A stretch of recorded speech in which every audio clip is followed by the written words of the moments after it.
Welcome to M Squared TechCast. There we go. Mike Brennan, anyway, and Matt Roush is out having surgery on his knee. He's going to be out for the next month. So we have guest host Rick Thompson, who's filling in for him. And Rick is, you have wear many hats. Why don't you describe yourself to the audience? Well, thank you, Mike. I'm happy to be here. I'm on the board of directors of the NORML chapter here in Michigan, which is a national organization for the reform of marijuana laws. I'm the owner of the Michigan Cannabis Business Development Group, published several magazines in this field. I host small business conferences for the Sphere, and I'm a little bit of a tech file, too, so I'm excited about the broadcast. Yeah, so it's going to be a mix of technology, entrepreneurship, and part of the show will be cannabis business. So we're going to start off with Patrick Anderson, who is the chairman of the Anderson Economic Group. And actually, Patrick, you also do a cannabis business survey every year. That's probably going to be coming up pretty soon, right? Yeah, we actually have done for the last 2 years, I think 3 years, a monthly index of demand for cannabis products all across the United States. It's in our AndCan Index and actually be coming out, I think, in the next 48 hours, the November issue. So that's something that grew out of our practice involving other consumer products such as automobiles, alcoholic beverages, etc., and a very strong indication of underlying economy and demand for businesses across the country. Yeah, we'll have to make sure to pick up that every month because in our Michigan Marijuana Report, which is another one of my little adventures that I do, boy, it keeps you busy being an entrepreneur, yes, it does, huh? Yes. So anyway, Patrick, congratulations are in order. You just received a patent for supported intelligence. Now, this may be the first time that folks have heard about supported intelligence, so why don't you describe exactly what that does? Supported Intelligence is a Michigan-based company that pioneered a class of decision models. Decision models are what people used to think of as artificial intelligence before the flood of machine learning applications started to expropriate the term to apply to almost anything.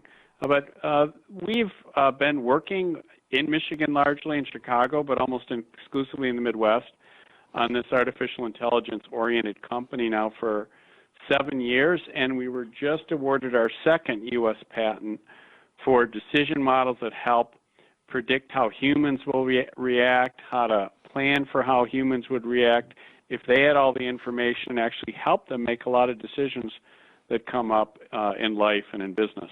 You know, Patrick, you just mentioned the difference between machine learning, or what's commonly referred to as AI, and some of the decision models that you mastered.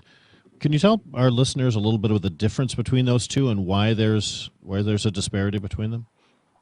I'd be happy to, Rick. As a matter of fact, I'm kind of a critic of some of this machine learning work. And Good. If anybody of you think machine learning is the artificial intelligence you dreamed about, just look at your email inbox.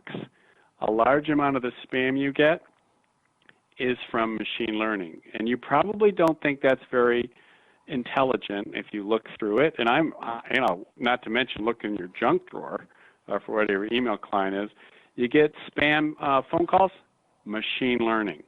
You get solicitations that you think arrived from somebody trawling through your email, machine learning. Machine learning has a role to play, but unfortunately that role's been abused, and it's something that I think is really causing a lot of problems in the economy, and it's creating a lot of distrust among people, and it's been something that unfortunately some businesses including some very large tech companies have really blown it and acted unethically and perhaps illegally in terms of going through people's mail and going through their private information and then doing things designed to try to hook them on buying consumer products that had to do simply with the fact that keywords showed up in their emails and things like that. That's machine learning. That's not what people think of in terms of artificial intelligence, at least what they used to think about. And that is in the order of helping people make decisions, helping machines or computers assemble more information and act in a manner that assists humans. And that's what we're trying to do with supported intelligence. We're trying to support the intelligence that people have rather than replace it with some computer. Well, let's talk about some of the applications that have in development or you have developed for both business and consumers. The one that I know you mentioned to me maybe a year or so ago, you were working with some U of M students on the traffic light situation so that you'd have intelligent traffic lights. Is that developed at all? That's right. It's a good example of where computer technology, if it's done properly, can save you time and make your commute more safe. Not to mention make it safer for pedestrians and bicyclists and others that are out there. A lot of the country is still working on, say, 1970s era technology for traffic lights, and we have communities now with sensors there that can detect how many cars are waiting. And this doesn't require everybody's car to be an autonomous vehicle or wired. I mean, it's fairly straightforward to identify when there's backups at lights. And one of the applications of this technology is to help make traffic lights work in a way that makes traffic flow more quickly and more safely, both for drivers and for walkers. That's a frontier application of this technology developed in Michigan, and it's something that we hope we're going to be able to license to some of the traffic management and car companies and others that are looking at it. Well, being a frontier industry, what do you see? What's next for yourself, for the Patrick Anderson Group and Supported Intelligence? Oh, we have a exciting announcement. We have just appointed a new president and chief operating officer who's going to work full-time on this. In fact, he's working on it full-time right now, and we're real excited about that. Okay, so does that person have a name? Who is that person? That person has a name, yes. This is TK Epley. TK is someone who has over 30 years of experience in the business world and was a 20-year Navy SEAL commander before that. So both a combat-proven battlefield military command and working for different technology companies. Actually met him on one of my world travels. I met him in Istanbul, and the person that introduced us, Ryan Zinke, the former Secretary of Interior of the United States. So he's got quite a pedigree. We're real excited about that, and we're announcing that right now. So he's going to institute that SEAL training, so everybody's going to get whipped into shape at your office. Yeah, I got to roll out my mat here and start doing my push-ups. So okay, one-handed push-ups, right. Patrick. No, we don't want to. You got to go for it. So. I don't think you'll see me reenact that scene in Rocky, but no? You might see me get a little leaner and meaner there. Okay, well, that's good news. Don't discount the marketing ability of a six-pack, my friend. Come on. Listen, I'll give you a call. All right, so that's good news. I know you're announcing that this week, so we're sharing it this week ourselves. Give us a couple more examples of where SI is being used. I know you use it in the fintech or financial world, right? That's right. One of the applications is for dealing with very risky investments or just liabilities that people have. And unfortunately, a lot of the mathematics and finance that people are taught are based on really nice, pretty symmetrical distributions. You know, those bell curves. You don't run into many bell curves in real life. They tend to be leaning one way.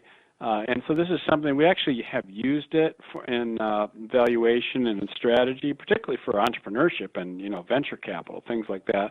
Those are some uses.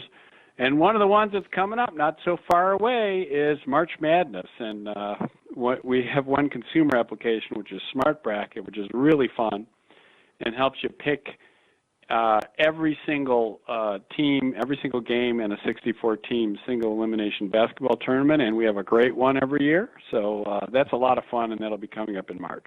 Yeah, I know. We get you on WJR on that one because that's something that everybody wants to win their office bracket pool, right? That's right, and it's amazing innovation. We actually have a patent application on that one too, which I hope we'll get. But it's an application of the decision modeling. And again, what's your decision? Hey, I want to go to my office party and I want to have a bracket to put in. You pay $5, you go to Smart Bracket, and give us a little information like, are you surrounded by a bunch of people that are all MSU or U of M fans? Or does everybody like North Carolina? Well, we make use of that information. We'll fill that whole bracket out for you. And a lot of our customers have ended up winning their office pools or doing really well and having fun. So that's a nice demonstration of this decision technology. Fantastic. Oops, sorry. We've got about a minute left, so that's the shameless plug time. So why don't you go ahead and tell folks how they can find out more about all these things that you're up to? Well, Smart Bracket is actually you can get on your phone. You go to the App Store and get prepared, because we're going to be doing more things on that now that we've got TK on board. He's already thinking about this. But I think especially businesses that are interested in these frontier developments, that's not the kind of machine learning that irritates you, but actually helping you make decisions. You go to supportedintelligence.com and you can check out some of what we're doing, and contact us then off of that website. And I think there's some real exciting technology, a lot of it invented right here in Michigan. So hopefully we'll have some more patents. You're definitely going to be seeing more of that technology. Hey, where can we find that information on the cannabis benchmarking that you're doing? Oh, right on the Anderson Economic Group website. We have the AndCan Index. It comes out every month. And as a matter of fact, we just got a national award for that, Mike. We were talking about that from Denver. As a matter of fact, right, yes, of course, yes. Yeah, the 2019 award for contributed paper by the National Association for Business Economics came to my colleagues and I at Anderson Economic Group for our work over the last few years on estimating the demand for cannabis products across the country. So all right. It's kind of cutting edge stuff, and it's useful if you're in the industry or you're a government, want to know how much tax revenue you can expect, or you're a consumer products company and want to know what's going on. That's something you can get every month on the Anderson Economic Group website. Traditional four-year students love Lawrence Technological University's thriving campus life, but LTU has always met non-traditional students' needs too. Lawrence Tech offers over 100 degree and certificate programs that can get adult students started or back on track. And most of our classes are conveniently offered evenings at our beautiful Southfield campus or online, so you can balance your social, family, and work life even while you power up your career. Lawrence Tech, where Blue Devils dare.